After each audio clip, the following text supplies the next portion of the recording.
Hi everyone, thanks for joining me here today on Built by Habit.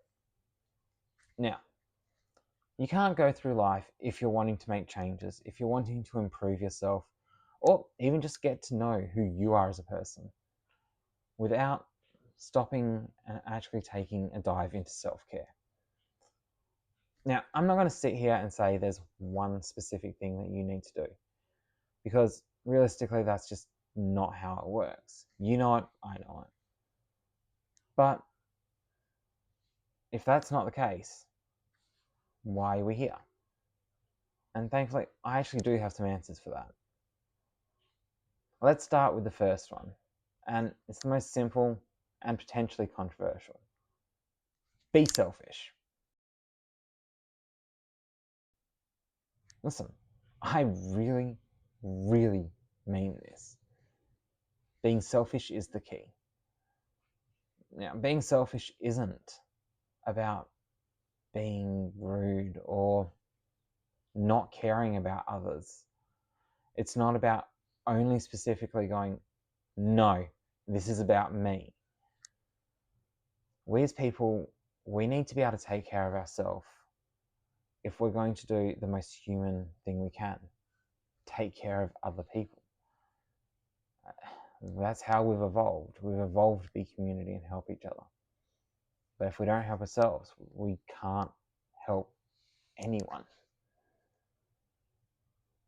Now, when I say selfish, I'm saying take time for yourself. Do something that is important to you. Make it something that you need or want. For some people, that can be video gaming. For others, it might be reading books, meditation, walks, music. I mean, you name it.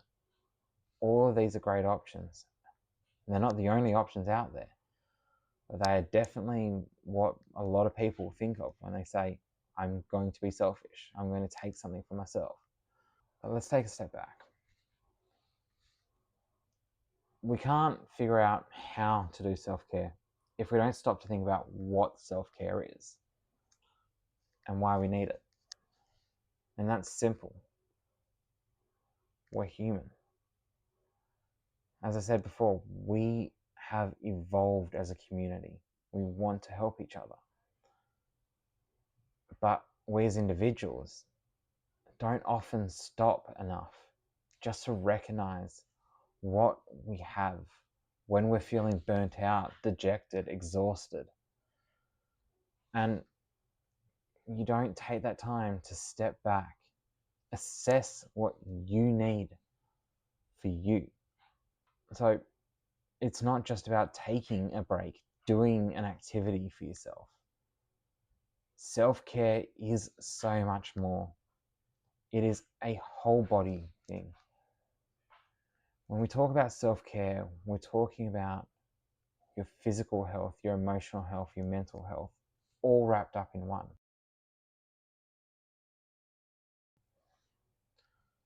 So that includes eating well, hydration, sleep.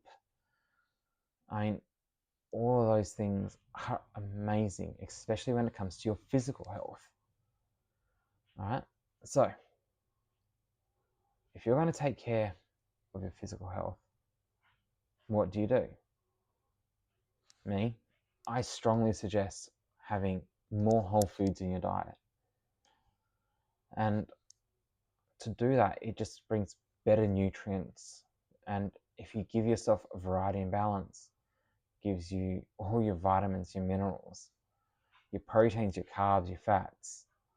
And all of that will help benefit not only your body, but your brain. Increasing activity, and that can be something simple as walking, riding a bike, or going to the gym. I mean, it doesn't have to be massive, but increase and progression, I mean, they are some of the key motivators to improving your physical health. And ironically, you do these two things, you will increase your mental health and your emotional health. It is surprisingly how much those three things actually are tied together.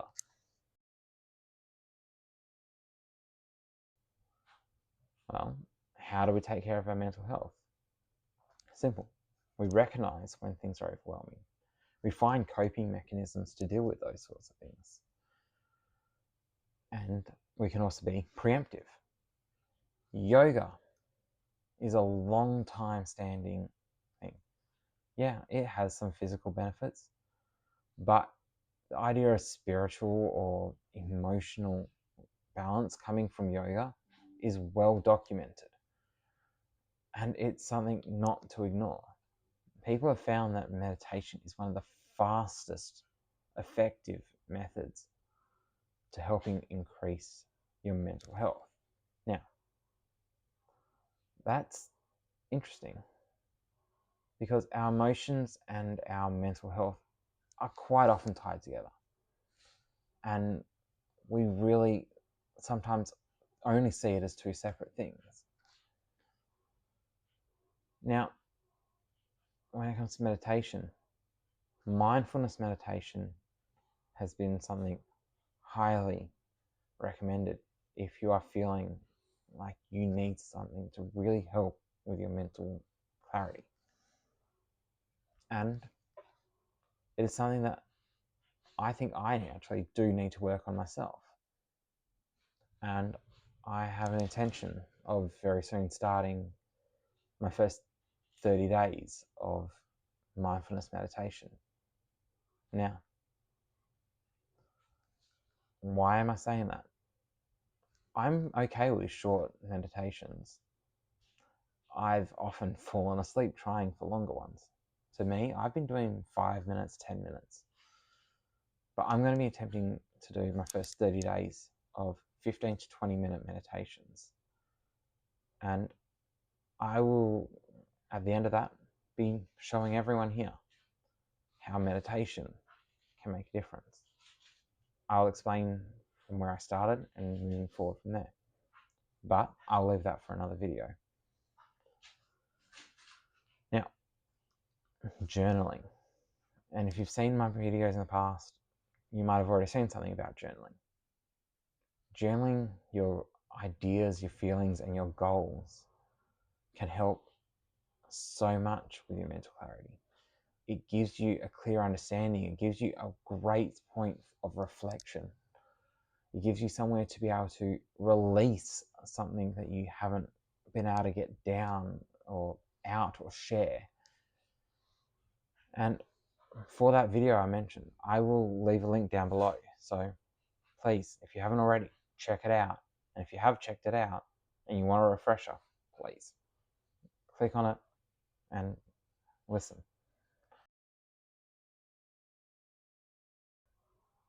Your emotional care can often be taken care of by having someone you trust, a friend, a family member, and being able to discuss things with them that are important.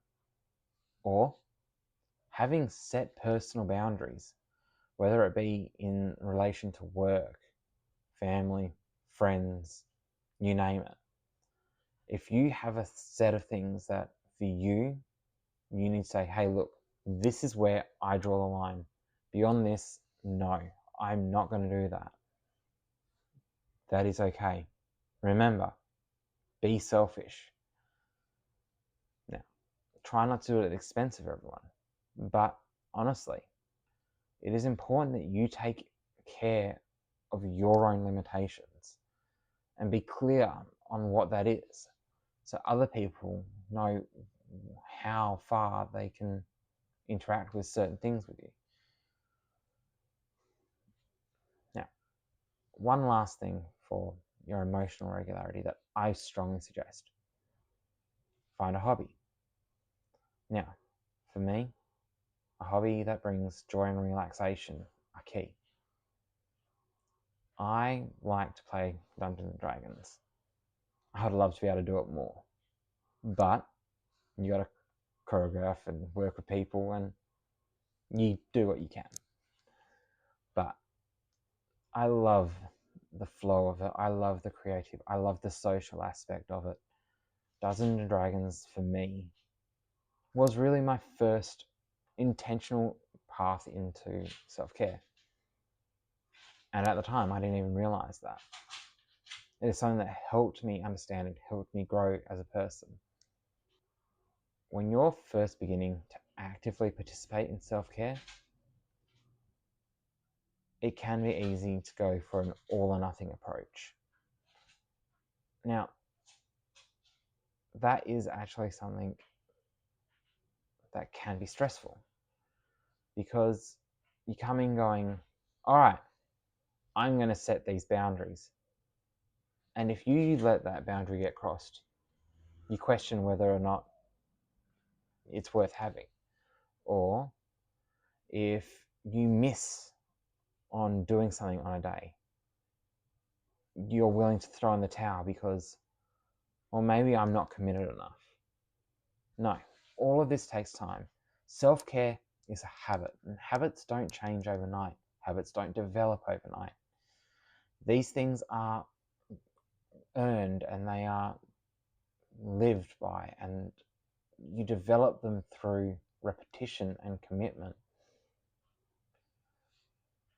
It's easy to say, oh, I tried this and I failed. I wanted to meditate for 15 minutes, but I could only sit for 5.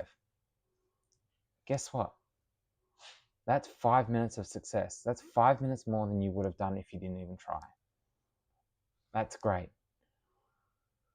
Now, if you wanted to go for a walk, but it's raining, and you're like, I don't want to go out in the rain and get wet. That's okay.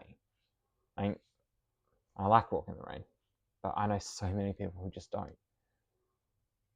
So, what do? Do you throw in the towel?